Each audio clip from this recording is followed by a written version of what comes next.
बिस्मिल्लाहिर्रहमानिर्रहीम। अस्सलातु वस्सलामु अलैका या रसूल अल्लाह व अला आलिका व अस्हाबिका या हबीब अल्लाह। अस्सलामु अलैकुम मुअज़्ज़ज़ नाज़रीन व सामीन। अल्लाह ताला से दुआ करता हूँ कि अल्लाह ताला आप लोगों को खुश व खुर्रम रखे और आप लोगों की तमाम तकालीफ परेशानियों को दूर फरमाए।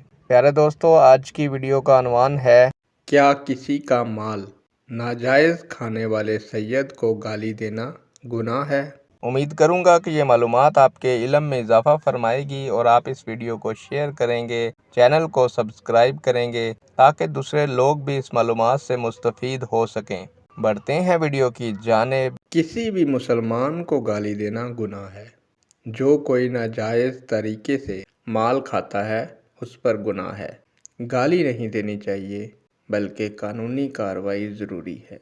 अगर वाकई सैयद है तो उसने इखलाक के साथ मामला हल करना चाहिए। नेक दुआओं के साथ आपसे इजाज़त चाहूँगा। अल्लाह ताला आपका और मेरा हामी और नासिर हो। अल्लाह हाफिज़।